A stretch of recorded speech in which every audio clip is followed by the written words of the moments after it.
Most guys treat a bulk as an excuse to eat whatever they want, to basically end up 15 kg heavier with no extra muscle and just a ruined metabolism. If you actually want to build lean tissue without getting excessively fat, you need to stop your bulk right now until you've listened to these 3 high-level, pro-level insights that I'm going to give you today. And just so you can trust my word, these are the exact protocols I use for my bodybuilding clients and my transformation clients.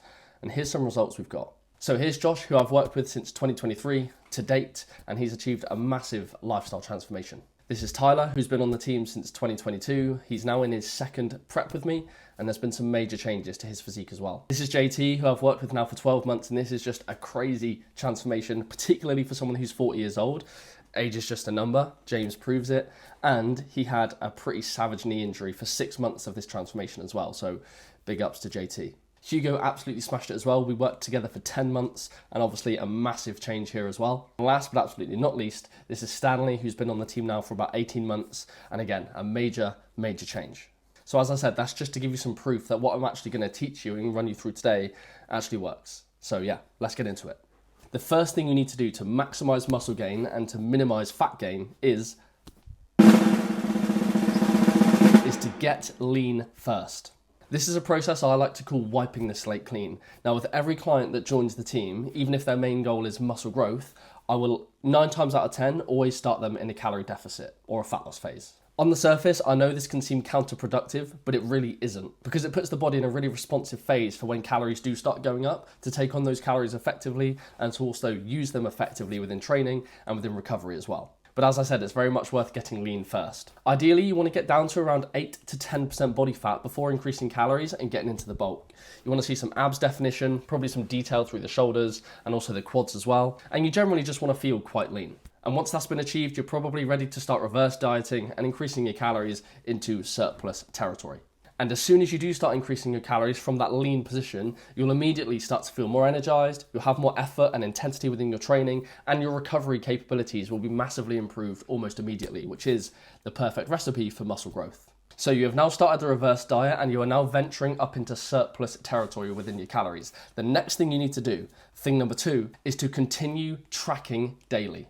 And by this I mean tracking all the high-level variables. So tracking your nutrition, tracking your training, and tracking or managing your sleep. Now I feel like most guys are pretty on it with their diet phases. Like they're good at following the plan, tracking calories, following the meal plan, making good nutrition choices, eating clean, that sort of thing. But then as soon as you hear the word bulk, you immediately throw all of those positive habits and all your discipline out the window. And unfortunately, it's for that reason why you probably get fat and watery in your bulk phases, but then also possibly don't actually look much different when you get lean and cut down. So you must be just as meticulous with your nutrition, with your calories, and with your tracking in your bulk, just like you are in your deficit phase. And doing so, you'll be way more consistent, you'll be eating cleaner, and you'll make way more impressive gains. And you'll actually start to look different every time you cut, rather than just looking the same every year. Now, I'm not saying to be an absolute saint and only eat clean, quality whole foods in your off-season or in your bulk phase, but if you can eat more like that, more frequently, you're going to feel better, you're going to perform better, you're going to recover better.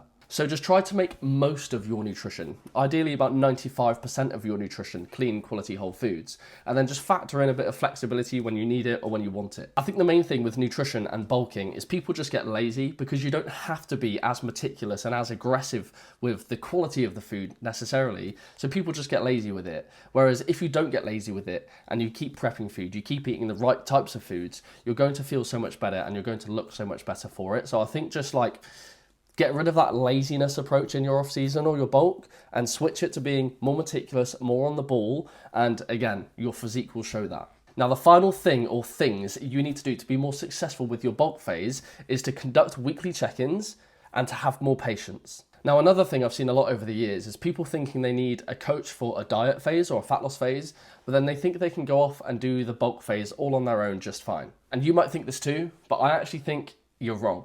In a bulk, there's more freedom to give in to temptations. You have more calories, so you have more ability to be flexible with your nutrition. And bulking takes way longer to actually see the results, so it can feel a little bit out of touch trying to achieve what you're trying to achieve. Now, unfortunately, all of those things can pull you off track rather easily and make you lose sight of the outcome goal of the bulk, which is more muscle growth. Because what it gets you thinking is that one off-plan meal won't hurt, one night out with the boys won't hurt, and really, it won't hurt if it's just one. But unfortunately, because a bulk takes so long, it's definitely more than one time you're going way off track, and that's causing you to not make as much progress as you want. So this is why you need to be just as intense with your bulk phase or your build phase as you are in your diet phase. And that's why weekly check-ins with yourself or with a coach are going to be an absolute game changer for you. It's an opportunity for you to reflect on the past week and assess what went well, what could have gone better, and that then gives you a blueprint of what to do the next week to have more success than you did the previous week. And the add-on point from this is to just be patient, because sometimes 7 days after you've made a change, maybe increased calories or adjusted your training, sometimes 7 days isn't enough for your body to actually respond and adapt to that change that you've made. So being patient and giving it another week or two, again, can be a game changer for you.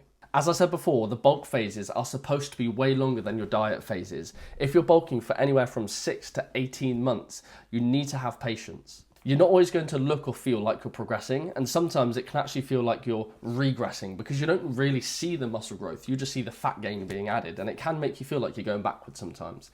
But again, that's why the check-ins are extremely valuable, and that's why being patient is key. And this is where you really need to be focused on being consistent with ticking the boxes, and doing so, focusing on the process, you will make some significant progress.